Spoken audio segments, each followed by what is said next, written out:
ನಮಸ್ಕಾರ, ಶುಭೋದಯ ಪ್ರೀತಿಯ ವೀಕ್ಷಕರೆಲ್ಲರಿಗೂ ಸಂಕಲ್ಪ ಸಿದ್ಧಿ ಕಾರ್ಯಕ್ರಮಕ್ಕೆ ಆತ್ಮೀಯ ಸ್ವಾಗತ. ಸೊ ಫಸ್ಟ್ ಟೈಮ್ ಚಾನೆಲ್ ವೀಕ್ಷಿಸ್ತಿದ್ದೀರಾ ಅಂತಂದ್ರೆ ಇಲ್ಲೇ ಚಾನೆಲ್ನ ಸಬ್ಸ್ಕ್ರೈಬ್ ಮಾಡಿ, ನಮ್ಮ ವಿಡಿಯೋಸ್ನ ಲೈಕ್ ಮಾಡಿ. ಇದೇ ಸೆಪ್ಟೆಂಬರ್ 14ನೇ ತಾರೀಕು ಕುಬೇರ ಸಭೆ ಕಾರ್ಯಕ್ರಮ ನಡೀತಾ ಇದೆ. ನೀವು ನಿಮ್ಮ ಕುಟುಂಬದವರು ಪ್ರತಿಯೊಬ್ಬರು ಕೂಡ ಈ ಒಂದು ಕುಬೇರ ಸಭೆ ಕಾರ್ಯಕ್ರಮದಲ್ಲಿ ಪಾಲ್ಗೊಳ್ಳಬಹುದು. ಇನ್ನು ಕಾರ್ಯಕ್ರಮ ವೀಕ್ಷಿಸ್ತಾ ಇರುವಂತಹ ಹೊಸ ವೀಕ್ಷಕರಿಗೆ ಇದ್ರ ಬಗ್ಗೆ ಹೆಚ್ಚಿನ ಮಾಹಿತಿ ಪಡ್ಕೊಳ್ಬೇಕು ಅಂತಂದ್ರೆ ಸ್ಕ್ರೀನ್ ಮೇಲೆ ಬರ್ತಿರುವಂತಹ ಸಂಖ್ಯೆಗಳಿಗೆ ಕೂಡ ನೀವು ನೇರವಾಗಿ ಕರೆಗಳನ್ನ ಮಾಡಬಹುದು. ಇನ್ನು ಕಾರ್ಯಕ್ರಮದಲ್ಲಿ ನಮಗೆ ಸಾಕಷ್ಟು ವಿಚಾರಗಳ ಬಗ್ಗೆ ಪ್ರತಿಯೊಂದು ವಿಡಿಯೋಸಲ್ಲಿ ಕೂಡ ಉಪಯುಕ್ತವಾಗಿರುವಂತಹ ಮಾಹಿತಿನ ನೀಡ್ತಿರುವಂತಹ ಸ್ಪಿರಿಚುವಲ್ ಗುರು ಡಾಕ್ಟರ್ ವಿಷ್ಣುದತ್ತ ಗುರುಜಿ ಅವರಿದ್ದಾರೆ. ಗುರುಗಳನ್ನ ಕಾರ್ಯಕ್ರಮಕ್ಕೆ ಮಾಡ್ಕೊಳ್ಳೋಣ. ನಮಸ್ತೆ ಗುರುಗಳೇ, ಕಾರ್ಯಕ್ರಮಕ್ಕೆ ಭಕ್ತಿಯ ಸ್ವಾಗತ. ಗುರುಗಳೇ, ಇದು ನನಗೆ ಕೇಳಿದಂತಹ ಪ್ರಶ್ನೆ ಒಬ್ರು, ಯಾಕಂದ್ರೆ ನಾನು ಸಾಕಷ್ಟು ಕಾರ್ಯಕ್ರಮದಲ್ಲಿ ಭಾಗವಹಿಸ್ತಾ ಇರ್ತೀನಿ. ವಿಶೇಷವಾಗಿ ಹೇಳ್ಬೇಕಂದ್ರೆ ಸ್ಪಿರಿಚುವಲ್ ಶೋಸ್ ಅಲ್ಲಿ ಈಗ ಏನಾಗತ್ತೆ ಅಂತಂದ್ರೆ ಯಾವುದೇ ರೀತಿಯಾಗಿರುವಂತ ಕೆಲಸಗಳು ನಾವು ದೇವಸ್ಥಾನಕ್ಕೆ ಹೋದಾಗ ನಾವು ಬೇಡ್ಕೊಂಡಿದ್ದಾಯ್ತು ಅಂತಂದ್ರೆ ದೇವರಿದ್ದಾನೆ ಅಂತ ನಂಬ್ತಾರೆ, ಒಂದು ಕ್ಯಾಟಗರಿ. ಇನ್ ಕೆಲವರು ಎಲ್ಲಾ ರೀತಿ ಪರಿಹಾರ ಎಲ್ಲ ಮಾಡ್ಕೊಂಡಿರ್ತಾರೆ, ದೇವ್ರು ಎಲ್ರಿದ್ದಾನೆ, ನೀವು ನೋಡಿದ್ದೀರಾ, ಏನ್ ಮಾಡ್ತಿದ್ದಾನೆ, ಈ ತರ ಪ್ರಶ್ನೆ ಇರ್ತಾರೆ. ಸೊ ಅಲ್ಲಿ ನನಗೆ ಎರಡೂ ಕ್ಯಾಟಗರಿಯವ್ರು ಸಿಕ್ಕಿದ್ರು, ಡಿಬೇಟ್ ನಡೀತಾರೆ. ಸೊ ನೀವು ನೋಡಿದ್ದೀರಾ, ಎಲ್ಲಿದ್ದಾನೆ, ನಿಮಗೆ ಗೊತ್ತಾ, ಏನ್ ಮಾಡ್ತಿದ್ದಾನೆ, ಈ ತರ ಕೇಳ್ತಾರೆ. ಇರೋದು ನಿಜಾನ, ಇಲ್ಲ ಬಿಡಿ ಅಂತ. ಇನ್ ಕೆಲವರು ಇದಾರೆ ಅನ್ನೋ ತರ ಪರವಾಗಿ ಮಾತನಾಡ್ತಾರೆ. ಸೊ ದೇವ್ರ ಅನ್ನೋಂಥವ್ನು ಎಲ್ಲಿದ್ದಾನೆ ಗುರುಗಳೇ? ಹಾಗಾದ್ರೆ ನಮಗೆ ಕಾಣಿಸೋದೇ ಇಲ್ವಾ, ನಮಗೆ ನೋಡೋಕೆ ಅವಕಾಶ ಸಿಗುತ್ತಾ, ಹೇಗೆ, ಈ ಥರ ಎಲ್ಲ ಮಾತಾಡ್ತಾ ಇದ್ದಲ್ಲಿ. ಸೊ ಕೊನೆಗೂ ನನಗೆ ಆ ಡಿಸ್ಕಷನ್ ಕಂಪ್ಲೀಟ್ ಮಾಡೋಕ್ಕಾಗಲಿಲ್ಲ, ಹೊರಗಡೆ ಬಂದಾಯಿತು. ಸೊ ನಾನು ಆ ಪ್ರಶ್ನೆ ತಮ್ಮ ಮುಂದೆ ಇಡ್ತಾ ಇದ್ದೀನಿ. ದೇವ್ರ ಅನ್ನೋಂಥವ್ನು ಎಲ್ಲಿದ್ದಾನೆ, ಏನು ಮಾಡ್ತಿದ್ದಾನೆ? ಕೆಲವ್ರಿಗೆ ಮಾತ್ರ ಕಾಣಿಸ್ಕೊಳ್ತಾನೆ, ಇನ್ನು ಕೆಲವ್ರಿಗೆ ಲೈಫಲ್ಲಿ ಕಾಣಿಸ್ಕೊಳ್ಳೋದೇ ಇಲ್ಲ, ಯಾಕೆ ಗುರುಗಳು? ಓಂ ವಿಶ್ವಸ್ಮೈ ನಮಃ. ಪ್ರೀತಿಯ ಬಂಧುಗಳೇ, ನಿಮ್ಮ ಪ್ರಶ್ನೆ ದೇವರು ಎಲ್ಲಿದ್ದಾನೆ, ಹೇಗಿದ್ದಾನೆ, ಏನು ಮಾಡ್ತಿದ್ದಾನೆ? ಏನು ಮಾಡ್ತಾನೆ? ಮಲಗಿರ್ತಾನೆ. ಬಹಳ ಅದ್ಭುತವಾದದ್ದೇ ಇದು. ದೇವರು ಎಲ್ಲಿದ್ದಾನೆ, ಹೇಗಿದ್ದಾನೆ, ಏನು ಮಾಡುತ್ತಿದ್ದಾನೆ, ಒಂದು ಸಲ ಸ್ವಲ್ಪ ನಾವು ಜ್ಞಾನದ ಕುಂಡದ ಒಳಗಡೆ ಇಣುಕಿ ನೋಡಿದ್ರೆ ಇದೇ ರೀತಿಯೇ ಒಬ್ಬ ರಾಜ ಕೂಡ ಈ ಅಧ್ಯಯನ ಇಳಿದು ಬಿಡ್ತಾನಂತೆ. ನೀವು ಕೇಳಿದ್ದು ಬಹಳ ಚೆನ್ನಾಗಿದೆ, ಬಹಳ ವರ್ಷಗಳದ್ದು ನೆನಪು ಮಾಡಿಸ್ತೀರಿ. ಅದೇ ವಿದ್ಯಾದಾನ ಮಾಡ್ತಾ ಮಾಡ್ತಾ ಮಾಡ್ತಾ ಅವರಲ್ಲಿ ಉಳ್ಕೊಂಡ್ಬಿಡುತ್ತೆ ಅಂದರೆ ಇದೇ ಸಾಕ್ಷಿನೇ. ಬಹಳ ಪ್ರಮುಖವಾಗಿ ಒಬ್ಬ ರಾಜ ಅವನ ರಾಜ್ಯವನ್ನು ಪರಿಪಾಲನೆ ಮಾಡೋದ ಸಂದರ್ಭದಲ್ಲಿ ಅವನಿಗೆ ಈ ಪ್ರಶ್ನೆ ಬರುತ್ತೆ. ಅವನ ಆಸ್ಥಾನದಲ್ಲಿ ಒಂದಷ್ಟು ಪಂಡಿತರಿರ್ತಾರೆ, ಎಲ್ಲರನ್ನೂ ಕೇಳ್ತಾನೆ, ಅವ್ರಿಗೆ ಏನೇನೇನೋ ಉತ್ತರ ಕೊಡ್ತಾರೆ. ಅಷ್ಟು ಸಮಂಜಸ ಅಂತ ಅನಿಸಲ್ಲ ಆತನಿಗೆ. ನಿಮಗೆ 6 ತಿಂಗಳು ಟೈಮ್ ಕೊಡ್ತಾನೆ. ಅದರಲ್ಲಿ ಪ್ರಧಾನವಾಗಿ ಒಬ್ಬ ಪಂಡಿತನನ್ನು ಕೂಡ ಕರೆಸ ಕೇಳ್ತಾನೆ. 6 ತಿಂಗಳು ಟೈಮ್ ಕೊಡ್ತೇನೆ, ನನಗಿದು ಉತ್ತರ ಬೇಕು, ಏನಾದರೂ ಮಾಡಿ ನನಗೆ ಉತ್ತರ ಕೊಡಿ. ನಿಮಗೇನು ಬೇಕು, ನಿಮ್ಮ ಮನೆಗಳಲ್ಲಿ ವಿಶ್ರಾಂತಿ ಪಡ್ಕೊಳ್ಳಿ, ನಿಮಗೆ ಆಹಾರ ಕಳಿಸ್ಕೊಡ್ತೇನೆ. ಈಗ ನೀವು ಕೇಳಿದ್ದೆ, ದೇವರು ಎಲ್ಲಿದ್ದಾನೆ, ಹೇಗಿದ್ದಾನೆ, ಏನು ಮಾಡ್ತಾ ಇದ್ದಾನೆ, ಅವನು ನಮ್ಮನ್ನು ನೋಡ್ತಿದ್ದಾನ, ನೋಡ್ತಿಲ್ವಾ, ಇವೆಲ್ಲವೂ ಕೂಡ ಅದರೊಳಗಡೆನೇ ಬಂದುಬಿಡ್ತವೆ ಅವು. ಸರಿ, ಒಬ್ಬ ಪಂಡಿತ ಹೋದ, ಏನೇನೋ ಪುಸ್ತಕ ನೋಡ್ದ. ಈಗ ನೀವು ಅಷ್ಟು ಗೂಗಲ್ಗೆ ಹೋಗ್ತೀರಿ, ನೋಡಿ ಅವನು ಎಲ್ಲಿದ್ದಾನೆ ಅಂತ. ಗೂಗಲಲ್ಲಿ ಹೋದರೆ ಒಂದು ಯಾವುದೋ ಚಿತ್ರ ಇಮೇಜ್ ಬರುತ್ತೆ, ಏನು ಮಾಡ್ತಾ ಇದ್ದಾನೆ ಅಂದರೆ ನಮ್ಮಲ್ಲಿರೋದು ಏನಂತ ಬರುತ್ತೆ. ಹಾಗೆ ಭಗವಂತನನ್ನು ಅವರವರ ಹುಡುಕಾಟದಲ್ಲಿ ಏನೇ ಮಾಡಿದ್ರೆ ಒಂದೊಂದು ಪದವನ್ನು ಗಮನಿಸ್ಬೇಕು ನೀವು. ಬಹುಶಃ ಗೊತ್ತಿಲ್ಲ ನನಗೆ ಯಾವಾಗಿಂದ ಈ ಆಚೆ ಎಂಥ ಶಬ್ದ ಬರುತ್ತೆ ಅನ್ನೋದು ಕೂಡ ಗೊತ್ತಿಲ್ಲ. ನನಗೂ ಕೂಡ ಅದರ ಮಾರ್ಮಿಕವೇ. ಅದಕ್ಕಾಗಿ ನೀವು ಒಂದೊಂದು ಪದವನ್ನು ಆಲಿಸ್ಬೇಕಿಲ್ಲ. ನಿಮಗೇನು ಬೇಕೋ ಅದನ್ನು ನೀವು ಮುಂದಕ್ಕೆ ಹೋದರೆ ನಿಮಗೆ ಅರ್ಥನೇ ಸಿಗೋದಿಲ್ಲ. ಅದಕ್ಕೆ ಈ ರಾಜ ಹೇಳಿ ಕಳಿಸ್ತಾನೆ, ಪಂಡಿತರು ಹೋಗಿ ಚಡಪಡಿಕೆ ಮಾಡ್ತಾ ಇನ್ನೇನು 6 ತಿಂಗಳು ಬಂದೇ ಬಿಡ್ತು, ಮುಗಿದೋಗ್ತಾ ಇದೆ.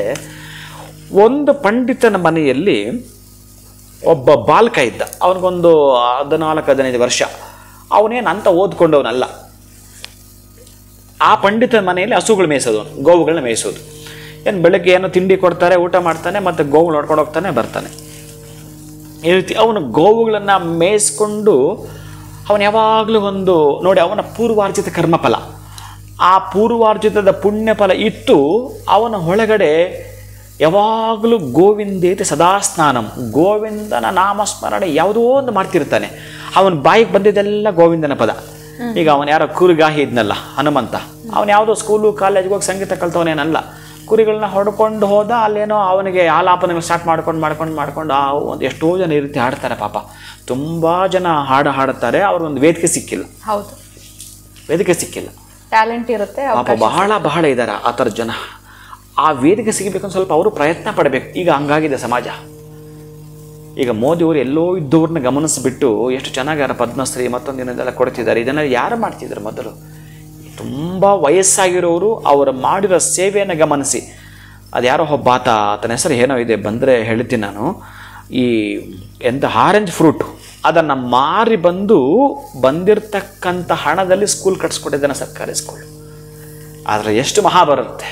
ಅದನ್ನು ಮಾರಿ ಶೇಖರಣೆ ಮಾಡಿ ಇಟ್ಕೊಂಡಿದ್ದೆ. ಹೆಚ್ಚಪ್ಪನ ಏನೋ ಬರುತ್ತೆ ಆತನದ್ದು. ಆ ಯಪ್ಪನದ್ದು ಸರ್ಕಾರಿ ಸ್ಕೂಲ್ ಕಟ್ಸ್ಕೊಡ್ತಾನೆ ಅಂತಂದರೆ ಕೆಲವೊಂದು ಹಳ್ಳಿಗಳಲ್ಲಿ ಇದೇ ಮಾಡ್ಕೊಂಡು ಬಂದಿದ್ದಾನೆ ಅಂತ. ಇದನ್ನು ನೋಡಿ ಪದ್ಮಶ್ರೀ ಅಲ್ಲ, ಅದಕ್ಕಿಂತ ದೊಡ್ಡದಾದರೂ ಕೊಡಬೇಕು ಇನ್ನೇನಿದ್ರೆ. ಹಾಗೆ ಸೇವೆ ಮಾಡೋರೆಲ್ಲ ಇದ್ದಾರೆ. ಸರಿ, ನೀವು ಕೇಳಿದ ಪ್ರಶ್ನೆಗೆ ಬರ್ತೀನಿ ನಾನು. ಮತ್ತು ಈ ಬಾಲಕ ಅವನಿಗೆ ಏನಿತ್ತು, ಮತ್ತೆ ಹಸುಗಳು ಹೊಡ್ಕೊಂಡು ಬರ್ತಾನೆ. ಗೋವುಗಳನ್ನು ಹೊಡ್ಕೊಂಡು ಬಂದ ಮೇಲೆ ಮನೆಗೆ ಈ ಪಂಡಿತ ಅಳ್ತಾ ಇರ್ತಾನೆ. ಪಂಡಿತರು, ಯಾಕೆ ಹೇಳ್ತಿದ್ದೀರಿ? ಏನಾಯಿತು ನಿಮಗೆ? ನಿನಗೆ ಯಾಕೋ ಅದೆಲ್ಲ? ನಂದು ಏನೋ ನೋವಿದೆ, ನೀನೇನು ಅದನ್ನು ಕೇಳ್ತೀಯ? ನೀನೋ ಹಸುಗಳು ಮೇಯಿಸೋನು, ನಿನಗೇನಕ್ಕೆ ಬೇಕು ಈ ತಾಪತ್ರೆ? ಹೋಗಿ ಆಚೆ ಅಂತಾನೆ. ಇಲ್ಲ ಪರವಾಗಿಲ್ಲ ಹೇಳಿ, ಅದೇನೋ ನಾನು ನಿವಾರಣೆ ಮಾಡ್ತೀನಿ ಹೇಳಿ. ಏನು ನಿವಾರಣೆ ಮಾಡ್ತೀನಿ ನೀನು? ನೀನು ಪಿಂಡ ಏನು ಮಾಡೋದು ನೀನು? ಎಂತ ಮಾಡ್ತೀನಿ ನೀನು? ನಾನು ಆ ಪಂಡಿತಾಗಿ ನನ್ನ ಕೈಯಲ್ಲೇ ಆಗಲಿಲ್ಲ ಅಲ್ಲ, ಅದೇನು ಕೇಳಿಸ್ಕೊಳ್ತೀನಿ ಹೋಗ್ಲಿ, ಕೊನೆ ಪಕ್ಷ ಹೇಳಿ ಅಂತಾನೆ. ಆವಾಗ ಈ ಪಂಡಿತೋತ್ತಮ ಹೇಳ್ತಾನೆ, ಒಬ್ಬ ರಾಜ ಕಣಪ್ಪ, ಈಗ ನನಗೆ ಸ್ಯಾಲ್ರಿ ಇಲ್ಲ, ಇನ್ನು ನನಗೆ ಊಟಕ್ಕೆ ಕೊಡಲ್ಲ, 6 ತಿಂಗಳು ಅಷ್ಟೇ, ಇನ್ನು ಬರೀ 1 ವಾರ ಅಷ್ಟೇ ಇದೆ. ಇನ್ನು ವಾರದಲ್ಲಿ ಅವರ 3 ಪ್ರಶ್ನೆಗಳು ನಾನು ಉತ್ತರ ಕೊಟ್ಟಿಲ್ಲ ಅಂತಂದರೆ ನಾನೇನು ಆಸ್ಥಾನಕ್ಕೆ ಹೋಗೋಕ್ಕೂ ಆಗಲ್ಲ, ಸಂಬಳ ಬರಲ್ಲ, ನಾನು ನಿನಗೇನು ಕೊಡೋಕ್ಕಾಗಲ್ಲ. ನನಗೇ ಬಂದಿಲ್ಲ ಅಂದರೆ ನಿನಗೆ ನಾನೇನು ಕೊಡಲಿಕ್ಕೂ ಆಗಲ್ಲ. ಎಂಥ ಇದಕ್ಕೆ ಸಿಕ್ಕಾಕೊಂಡ್ಬಿಟ್ಟೆ, ನನಗೆ ಇಲ್ಲಿ ತನಕ ಉತ್ತರನೇ ಸಿಗಲಿಲ್ಲ. ಒಂದು 3 ಪ್ರಶ್ನೆಗೆ ಏನು 3 ಪ್ರಶ್ನೆ ಅಂತ ಕೇಳ್ತಾನೆ. ಆಗೈತೆ ಬಿಡಿಸಿ ಹೇಳ್ತಾನೆ, ನೋಡಪ್ಪ, ದೇವರು ಎಲ್ಲಿದ್ದಾನೆ, ಹೇಗಿದ್ದಾನೆ, ಏನು ಮಾಡ್ತಾ ಇದ್ದಾನೆ ಅನ್ನೋದನ್ನು ರಾಜ ಹೇಳಿದ. ನಾವು ಯಾವುದಾವುದೋ ಹೇಳಿದ್ವಿ, ಅಥವಾ ಒಪ್ಕೊಳ್ಳಿಲ್ಲ. ಇಷ್ಟೇನಾ? ಇದಕ್ಕೆ ನಾನು ಉತ್ತರ ಕೊಡ್ತೀನಿ ಬಿಡು ಅಂತಾನೆ. ಇದಕ್ಕೆ ನಾನು ಉತ್ತರ ಕೊಡ್ತೀನಿ ಅಂತ ಬಾಲಕ ಅಂತಾನೆ. ಆಶ್ಚರ್ಯ ಆಗತ್ತೆ. ಅರೆ, ನೀನು ಕೊಟ್ಟರೆ ಅದು ಹೇಗಾಗತ್ತೆ? ಒಂದು ಕೆಲಸ ಮಾಡು, ಸಣ್ಣ ಚೀಟಿಯಲ್ಲಿ ಬರ್ಕೊಡು, ನನಗೆ ಹುಷಾರಿಲ್ಲದ ಕಾರಣ ಈ ಹುಡುಗನನ್ನು ಕಳಿಸ್ಕೊಡ್ತಾ ಇತ್ತು, ಒಂದು ಚೀಟಿಯಲ್ಲಿ ಬರೆದು ಕೊಡು, ನಾನು ಅದಕ್ಕೆ ಉತ್ತರ ಕೊಡ್ತೀನಿ ರಾಜನಿಗೆ ಅಂತ ಹೇಳ್ತಾನೆ. ಓ ಹೌದಾ, ಚೆನ್ನಾಗಿದೆ. ನೀನೇನಾದರೂ ಹೇಳಿದ್ರೆ ನನಗೆ ಅಲ್ಲಿ ಹೇಳಕ್ಕೆ ಬರಲ್ಲ, ಇದೇ ಕರೆಕ್ಟ್ ಇದೆ ಅಂತ ಹೇಳಿ ಸಣ್ಣ ಚೀಟಿಯಲ್ಲಿ ಆತನಿಗೆ ಬರೆದು ಕೊಡ್ತಾನೆ. ಇದನ್ನು ತಿಳಿಸ್ತಾರೆ ಮೊದಲೇ. ಒಂದಷ್ಟು ಸೈನಿಕರನ್ನ ಕರೆಸ್ಕೊಂಡು ಅವರೆಲ್ಲ ಹೋಗಿ ಹೇಳ್ತಾರೆ, ಈ ಪಂಡಿತರ ಪರವಾಗಿ ಬಾಲಕ ಬರ್ತಾನಂತೆ. ಆ ಬಾಲಕ, ಹೌದಾ, ಬರಲಿ, ಯಾರಾದರೆ ನನಗೇನು ಉತ್ತರ ಬೇಕಷ್ಟೇ ಅಂತ ಹೇಳ್ತಾನೆ. ಆ ಬಾಲಕ ಹೋಗ್ತಾನೆ. ಗೊತ್ತಿರುತ್ತೆ ಎಲ್ಲರೂ ಕೂಡ. ಆ ರಾಜ್ಯಸಭೆಯಲ್ಲಿ ಎಲ್ಲರೂ ಸೇರುತ್ತಾರೆ. ಆ ರಾಜನಿಗೆ, ಏನಪ್ಪ ನೀನೇನು ಉತ್ತರ ಕೊಡ್ತೀಯಾ? ನಾನೀಗ ಉತ್ತರ ಕೊಡಬೇಕು ಅಂತಂದರೆ ಇದೊಂದು ಶುಭದ ಕೆಲಸ ಅಲ್ಲ. ಈ ಶುಭ ಕೆಲಸ ಆರಂಭ ಮಾಡಬೇಕಂದ್ರೆ ಈಗೊಂದು ಶ್ಲೋಕ ಸ್ಟಾರ್ಟ್ ಮಾಡಿಕೊಂಡು ಪೂಜೆ ಮಾಡೋಣ, ಯಾರ ಕೈಲಿ ಒಂದು ಶ್ಲೋಕ ಹಾಡಿಸಿ ದೀಪ ಹಚ್ಚಿ ಅಂತ ಹೇಳ್ತಾನೆ. ಬರ್ರಪ್ಪ, ಒಂದು ಶ್ಲೋಕ ಪಂಡಿತರು ಒಂದು ಜನ ಹಾಡಿ, ಜೊತೆಗೆ ದೀಪವನ್ನು ಬೆಳಗಿಸುವಂಥದ್ದೆಲ್ಲ ಕೂಡ, ದೀಪ ಕೂಡ ಬೆಳಗಿದ್ದಾಯಿತು. ಮತ್ತು ದೀಪ ಬೆಳಗಿದ ಮೇಲೆ ಇಲ್ಲಿ ಪಂಡಿತರಲ್ಲಿ ಇದರ ಒಂದು ಅಭಿಷೇಕ ಕೂಡ ಮಾಡಿಬಿಡೋಣ ಅಂತೇಳಿ ಒಂದು ಅಭಿಷೇಕ ಕೂಡ ಮಾಡಿಸ್ತಾನೆ. ಅಭಿಷೇಕ ಮಾಡಿದ್ದಾದಮೇಲೆ ನಿಂತ್ಕೊಂಡು, ರಾಜ, ಈಗ ನಿನ್ನ ಪ್ರಶ್ನೆ ಏನು ಕೇಳಂತ ಹೇಳ್ತಾನೆ. ಏನಿಲ್ಲಪ್ಪ, ದೇವರು ಎಲ್ಲಿದ್ದಾನೆ, ಹೇಗಿದ್ದಾನೆ ಅನ್ನೋದು ಬೇಕಾಗಿತ್ತು ನನಗೆ. ದೇವರಾ? ಸರಿ. ಈ ಲೋಟದಲ್ಲಿ ಈಗ ನಾನು ಅಭಿಷೇಕಕ್ಕೆ ಹಾಲು ಹಾಕಿದ್ನಲ್ಲ, ನಾನು ನಿಮಗೊಂದು ಪ್ರಶ್ನೆ ಕೇಳ್ತೀನಿ, ಅದಕ್ಕೆ ಉತ್ತರ ಕೊಟ್ಬಿಟ್ರೆ ನಾನು ನಿಮ್ಗೆ ಉತ್ತರ ಕೊಡ್ತೀನಿ ಅಂತಾನೆ. ಏನು ಕೇಳು ಕಣಯ್ಯ ಅಂತ ಹೇಳ್ತಾನೆ. ಬಾಲಕನಿಗೆ ರಾಜ ಕೇಳ್ತಾನೆ, ಈ ಲೋಟದಲ್ಲಿ ಹಾಲಿತ್ತ ಪ್ರಭು, ಆ ಹಾಲಲ್ಲಿ ನನಗೆ ಬೆಣ್ಣೆ ತೋರಿಸಿ ಅಂತಾನೆ. ಬೆಣ್ಣೆ ತೋರಿಸಿ ಅಂತಾನೆ ರಾಜ. ಬೆಣ್ಣೆ ಹೆಂಗೆ ತೋರಿಸೋದು?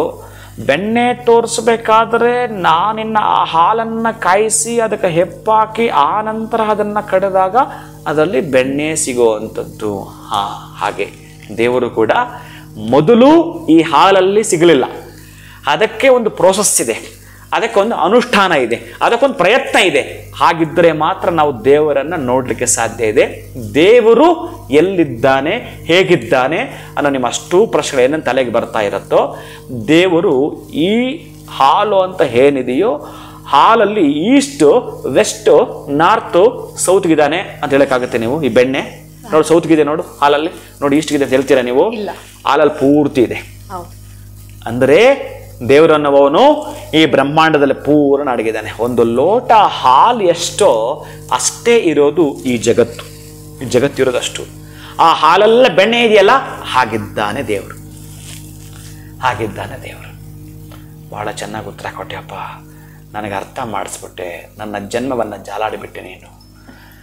ಮತ್ತೊಂದು ದೇವರೀಗ ಯಾವ ಕಡೆ ನೋಡ್ತಾ ಇದ್ದಾನೆ ಅಂತಲೂ ಕೂಡ ಕೇಳ್ತಾ. ದೇವರು ಎಲ್ಲಿದ್ದಾನೆ ಅಂದರೆ ಇಲ್ಲಿದ್ದಾನೆ. ಈಗ ಯಾರು ನೋಡ್ತಿದ್ದಾನೆ?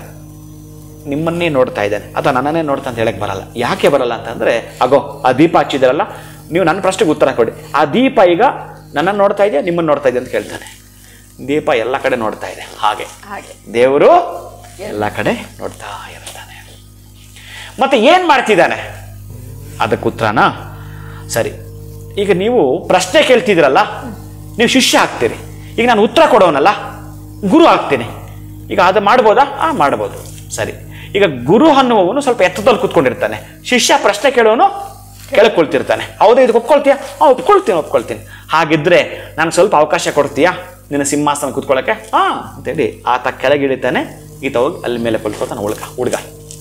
ಆ ಬಾಲಕ ಕುಳಿತುಕೊಂಡು ಕೂಡಲೇ ಇಷ್ಟೇ, ದೇವರು ಏನು ಮಾಡ್ತಿದ್ದಾನೆ ಗೊತ್ತಾ? ಇಷ್ಟನ್ನೇ ಮಾಡ್ತಿದ್ದಾನೆ. ಅಂದರೆ ಕೆಳಗಿದ್ದವರನ್ನ ಮೇಲೆ ಕೇರಿಸ್ತಾನೆ, ಮೇಲಿದ್ದವ್ರನ್ನ ಕೆಳಗಿಳಿಸ್ತಾನೆ. ನಿಮ್ಮ ಅಹಂಕಾರವನ್ನ ಅಲ್ಲಲ್ಲಿಗೆ ಕಟ್ ಮಾಡ್ತಿರ್ತಾನೆ. ಯಾರ್ಯಾರ ಅಹಂಕಾರ ಎಲ್ಲಿ ಕಟ್ ಮಾಡ್ಬೇಕು ಕಟ್ ಮಾಡಿ ಕೆಳಗೆ ತಳ್ತಾನೆ. ಶ್ರದ್ಧೆ ಭಕ್ತಿಯಿಂದ ಅವನ ನಾಮ ಕೊಂಡಾಡದವನ್ನ ಮೇಲೆ ಕೂರಿಸ್ತಾನೆ. ಇಷ್ಟನ್ನೇ ಮಾಡ್ತೀವಿ. ಅವರವರ ಪರಿಧಿನಲ್ಲಿ, ಅವರವರ ಸರದಿನಲ್ಲಿ ಇದನ್ನೇ ಮಾಡ್ತಿರುತ್ತಾನೆ ಅಂತ ಹೇಳ್ತಾನೆ. ಆ ರಾಜ ಅಲ್ಲಿಂದ ಸಾಷ್ಟಾಂಗ ನಮಸ್ಕಾರ ಮಾಡಿಬಿಡ್ತಾನೆ. ನನ್ನ ಕಣ್ಣು ತೆರೆಸ್ಬಿಟ್ಟೆ ಕಣಪ್ಪ ನೀನು ಅಂತ. ನನ್ನ ಕಣ್ಣು ಈ ಪಂಡಿತರು ತೆರೆಸ್ಲಿಲ್ಲ, ನೀನು ತೆರೆಸ್ಬಿಟ್ಟೆ ಕಣೆ ಅಂತ. ನಿಮ್ಮ ಒಂದು ಪ್ರಶ್ನೆ ಏನನ್ನ ಕೇಳಿಲ್ಲ ಅಂದರೆ ಬಹುಶಃ ನನಗೂ ಇದು ಎಷ್ಟೋ ದಿನಗಳಾಗಿತ್ತು. ಬಹಳ ಮಾರ್ಮಿಕವಾಗಿರುವಂಥದ್ದು. ಇದನ್ನು ಒಮ್ಮೆ ನಾವು ಸಲ ಗಮನಕ್ಕೆ ಹಾಕ್ಕೊಂಡ್ಬಿಟ್ರೆ, ಆ ದೇವರು ಅನ್ನುವವ, ಆ ಭಗವಂತ ಅನ್ನುವನಿಗೆ ನಾವು ವರ್ಣ, ರೂಪ, ನಾಮ, ಸಂಕೀರ್ತನೆ, ವಿಗ್ರಹ ಏನೇನೋ ಮಾಡ್ಕೊಂಡಿರ್ತೀವಿ. ಈ ಭಾವನೆಯ ಮಂಟಪದ ಒಳಗಡೆ ಅದನ್ನು ಮಾಡಿಕೊಂಡು ನಿಮಗೆ ಯಾವ ವರ್ಣದ ಪುಷ್ಪ ಬೇಕೋ ಅದನ್ನು ಮಾಡ್ಕೊಳ್ಬೇಕು. ನನಗೆ ಸಂಪಿಗೆ ಮತ್ತು ಮಲ್ಲಿಗೆ ಬಹಳ ಇಷ್ಟ. ಇಲ್ಲಿ ನಮ್ಮ ಕ್ಲೈಂಟ್ ಒಂದಿಬ್ಬರು ಇದ್ದಾರೆ, ಈ ಸಾವಿತ್ರಮ್ಮ. ನನಗೆ ಈ ಒಣಕೊಬ್ಬರಿ, ಈ ಕಡಲೆಕಾಯಿ ಜೊತೆಗೆ ಈ ಸಂಪಿಗೆ ಹೂವು, ಮಲ್ಲಿಗೆ ಹೂವು ಬಹಳ ಇಷ್ಟ. ಇದನ್ನ ಹಿಡ್ಕೊಂಡೇ ಬರ್ತಾಳೆ ಅಮ್ಮ. ಹಂಗೆ ಬಂದೇ ಇಲ್ಲ ಪಾಪ, ಎಷ್ಟು ಸಲ ಬರ್ತಾಳೆ ಅಮ್ಮ, ತರ್ತಾಳೆ. ಆಮೇಲೆ ಜೈನಗರದಲ್ಲಿ ಒಬ್ಬರು ಇದ್ದಾರೆ, ವೀಣಾ ಪುಟ್ಟಸ್ವಾಮಿ ಅಂತ. ಆಕೆನೋ ಮಹಾತಾಯಿ, ಮಹಾಲಕ್ಷ್ಮಿ ಅವರೆಲ್ಲ ಬರಬೇಕಾದ್ರೆ ಅವ್ರು ಈ ಹೂಗಳು ತರ್ತಾರೆ. ನಾನು ಆಕ್ಚುಲಿ ಮಾನಸಿಕವಾಗಿ ಈ ಪುಷ್ಪ ಹಾಕಿರ್ತೇನೆ. ನಾನು ಬೇಕಾದಷ್ಟು ಹೂಗಳಿಂದ ಅಲಂಕಾರ ಮಾಡಿದ್ರು ಆಯಾಯ ಕಾಲಕ್ಕೆ ಅವುಗಳು ಸಿಗದೇ ಇರ್ಬೋದು. ಬಟ್ ಇವಾಗ ಅದೆಲ್ಲಿಂದ ತರ್ತಾರೆ ಗೊತ್ತಿಲ್ಲ. ಅವ್ರು ಬರಬೇಕಾದಾಗಲೆಲ್ಲ ಆ ಸಂಪಿಗೆ ಹೂ ತರ್ತಾರೆ. ನಾನು ಎಲ್ಲಿಗೆ ಇದನ್ನು ನಿಲ್ಲಿಸಿ ಯಾಕೆ ನಿಮಗೆ ಹೇಳ್ತೀನಿ ಗೊತ್ತಾ? ನಿಮ್ಮ ಭಾವನೆಯ ಒಳಗಡೆ ಇರತಕ್ಕಂತಹ ಭಾವ ಲಹರಿಯಲ್ಲಿ ಭಗವಂತನನ್ನು ಕಾಣುವ ವಿಧಾನ ಹೇಗಿರುತ್ತೋ ಹಾಗೆ ಗೋಚರ ಆಗ್ತಾನೆ ಅವನು. ಒಬ್ಬ ಬಾಲಕ ಅವನ ಪೂರ್ವ ಜನ್ಮದ ಪುಣ್ಯ ಇದ್ದುದಕ್ಕಾಗಿ ಅವನ ಆ 15 ವರ್ಷಗಳಲ್ಲಿ ಆ ಜ್ಞಾನವನ್ನು ಪಡ್ಕೊಂಡಿದ್ದಾನೆ. ಬಹುಶಃ ನಿಮಗೆ ಈ ಜನ್ಮಕ್ಕೂ ಕಷ್ಟ ತೊಲಗಬೇಕು. ನಿಮ್ಮ ಕುಟುಂಬಸ್ಥರು, ನಿಮ್ಮ ವಂಶಸ್ಥರಿಗೆ ಈ ಕಷ್ಟಗಳು ಇರಬಾರದು ಅಂತಂದರೆ ನೀವು ಇಲ್ಲಿಂದ ಆಚೆ ಒಂದಷ್ಟು ಕಟ್ಟಪ್ಪಣೆಗಳು ಹಾಕ್ಕೊಂಡು ಒಂದಷ್ಟು ಶಿಸ್ತಿನ ಕ್ರಮಗಳ ಪಾಲಿಸ್ಕೊಂಡು ಇದ್ದರೆ ಯಾವ ರೀತಿ ಡ್ಯೂಟಿಗೆ ಟೈಮ್ ಟು ಟೈಮ್ ಹೋಗ್ಬೇಕು ಬರಬೇಕು, ನೀವು ಒಳಗಡೆ ಹೋಗ್ಬೇಕಾದ್ರೆ ಕಾರ್ಡ್ ಎಂಟ್ರಿ ಇಡಬೇಕು, ಹೊರಗೆ ಬರಬೇಕಾದ್ರೆ ಕಾರ್ಡ್ ಕೊಟ್ಟು ಆಚೆ ಬರ್ತಿರೋ ಹಾಗೆಯೇ ಈ ಬದುಕು ಕೂಡ. ನನ್ನ ಪ್ರೀತಿಯ ಬಂಧುಗಳ ಭಗವಂತ ಎಲ್ಲವೂ ಗಮನಿಸ್ತಿರೋದು. ಅದನ್ನು ಬೆಳಕುರಿ ಪ್ರಪಂಚ ಎಲ್ಲ ಆವರಿಸಿಬಿಟ್ಟಿದೆ. ಸೂರ್ಯ ಯಾರ ಮನೆಗೆ, ಇವನು ಹಿಂದೂ ಇವನ ಮನೆಗೆ ಹೋಗಲ್ಲ, ಮುಸ್ಲಿಂ ಮನೆಗೆ ಹೋಗ್ತಾನೆ, ಇವನು ಕ್ರಿಶ್ಚಿಯನ್ ಇವನ ಮನೆಗೆ ಹೋಗಲ್ಲ ಅನ್ನತ್ತೇನೋ, ಎಲ್ಲ ಕಡೆ ಪಸರಸತ್ತೆ ಅದೇ ಭಗವಂತ. ಅದಕ್ಕಾಗಿ ಎಲ್ಲಿದ್ದಾನೆ, ಏನು ಮಾಡ್ತಿದ್ದಾನೆ, ಹೇಗಿರ್ತಾನೆ, ನಿಮ್ಮ ಆಲೋಚನೆ ಹೆಂಗೆ ಬರುತ್ತೋ ಹಂಗೆಲ್ಲ ಭಗವಂತ ಇರ್ತಾನೆ. ಖಂಡಿತ ಗುರುಗಳೇ, ಬಹುಶಃ ಈ ಉತ್ತರ ನನಗೆ ಮುಂಚೆನೇ ಗೊತ್ತಿದ್ರೆ ನನಗಲ್ಲಿ ಹೇಳಕ್ಕೆ ಅನುಕೂಲ ಆಗ್ತಿತ್ತು. ಬಟ್ ಯಾವುದೇ ಸಮಸ್ಯೆ ಇರಲಿ, ಏನೇ ಪ್ರಶ್ನೆ ಇರಲಿ, ತಮ್ಮ ಮುಂದೆ ಇಟ್ಟರೆ ಅದಕ್ಕೆ ಉತ್ತರ ಸಿಕ್ಕೇ ಸಿಗುತ್ತೆ ಅಂತ ನನಗೆ ಚೆನ್ನಾಗಿ ಗೊತ್ತು ಗುರುಗಳೇ. ನೀವು ಹೇಳಿದಂಥ ಆ ರಾಜ ಮತ್ತು ಬಾಲಕನ ಕತೆ ಕೂಡ ಭಾಳ ಅದ್ಭುತವಾಗಿತ್ತು. ಎಲ್ರಿಗೂ ತಲೆನಲ್ಲಿ ಉಳಿದ್ಬಿಟ್ಟಿದೆ. ಯಾಕಂದರೆ ಕೊಟ್ಟಂಥ ಉದಾಹರಣೆ, ದೇವರೆಲ್ಲ ಕಡೆ ಇದ್ದಾನೆ ಅನ್ನುವಂಥದ್ದನ್ನು ನೀವು ಎಷ್ಟು ಚೆನ್ನಾಗಿ ನಮಗೆ ಅರ್ಥ ಮಾಡಿಸಿದ್ರಿ. ಇನ್ನು ನಮ್ಮ ನಂಬಿಕೆಗೆ ಬಿಟ್ಟಿದ್ದು ಅಂತಲೇ ಹೇಳಿದ್ರಿ. ಧನ್ಯವಾದಗಳು ತಮಗೆ ಗುರುಗಳೇ. ನಮಸ್ಕಾರ. ಹರೇ ಶ್ರೀನಿವಾಸ. ಸೊ ಈ ಒಂದು ಪ್ರಶ್ನೆಗೆ ಭಾಳ ಅದ್ಭುತವಾಗಿರುವಂಥ ಉತ್ತರವನ್ನು ನಮಗೆ ಗುರುಗಳು ತಿಳಿಸ್ಕೊಟ್ಟಿದ್ದಾರೆ. ದೇವರು ಎಲ್ಲಿದ್ದಾನೆ, ಹೇಗಿದ್ದಾನೆ, ಏನು ಮಾಡ್ತಿದ್ದಾನೆ ಅನ್ನುವಂಥದ್ದಕ್ಕೆ. ಇನ್ನು ನೀವು ಕೂಡ ಸೆಪ್ಟೆಂಬರ್ 14ನೇ ತಾರೀಕು ಕುಬೇರ ಸಭೆ ಕಾರ್ಯಕ್ರಮದಲ್ಲಿ ಪಾಲ್ಗೊಳ್ಬೇಕು ಅಂತಂದರೆ ಸ್ಕ್ರೀನ್ ಮೇಲೆ ಬರ್ತಿರುವಂಥ ನಂಬರ್ಸ್ಗೆ ಕಾಲ್ ಮಾಡಿ ಈಗಲೇ ತಮ್ಮ ಹೆಸರುಗಳನ್ನ ರಿಜಿಸ್ಟರ್ ಮಾಡ್ಕೊಳ್ಳಿ ಅಂತ ಹೇಳ್ತಾ ಕಾರ್ಯಕ್ರಮವನ್ನು ಮುಗಿಸುವಂತಹ ಸಮಯ ಆಗಿದೆ. ನಮಸ್ಕಾರ.